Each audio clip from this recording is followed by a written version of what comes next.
Sa mga hindi pa nakakaalam kung paano maging Shopee affiliate o paano mag-apply bilang affiliate ni Shopee para makapag-promote tayo ng mga binibili nating produkto doon sa Shopee Video o sa ating mga social media account, panoorin nyo 'to. Ayan, buksan nyo lamang ang inyong Shopee and then pumunta po kayo dito sa Me. Then dito sa More Activities, pindutin nyo po ang See All. Pindutin nyo ang Affiliate Program.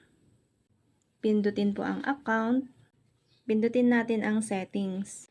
And pindutin po natin itong account settings. And dito po need nyo pong ilagay dito yung name nyo, username. So dito po sa affiliate ID, automatic na po yung nakalagay dyan. Dito sa affiliate account type, select nyo lang ang individual, birth date, occupation, and category niche. Pindutin nyo lang ito. And mag-select po kayo dito ng niche nyo. After nyo mag-select, pindutin nyo lang yung save. Mag-back po tayo. Ganun lang, and after nyo ma-fill out yung mga information dito, hintayin nyo lamang sa inyong Gmail. And dito po sa promotion platform, pindutin nyo lamang itong set now. I-add nyo po dito yung mga social media account nyo.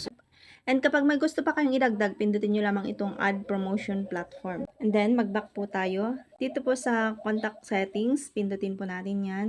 Ilagay nyo lamang po dito yung contact number nyo, contact email. Kasi dito mag-e-email si Shopee if na-approve na kayo as a Shopee affiliate. And then, mag-back po tayo. Pindutin po natin itong payment settings. Need po natin maglagay dito ng bank account. Need nyo lang pong fill upan yung mga information dito. After nyo mailagay yung mga info dito, pindutin nyo lang ang next. Ayan, fill out nyo lang yung bank info and tax info. And then, pipindutin nyo lamang po yung save. So, sa akin, wala pa akong bank info dito dahil on the process pa lang po yung pag-apply ko sa bank.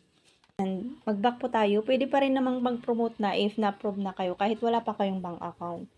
Back po ulit tayo. Yun lang, after nyo makapag-fill out dito, ay hintayin nyo lamang yung notification or email sa inyo ni Shopee na kayo na ay na-approve as Shopee affiliate. And pwede na kayong mag-promote ng mga products dito sa Shopee Video o sa inyong mga social media account. Yun lang, follow and share for more update.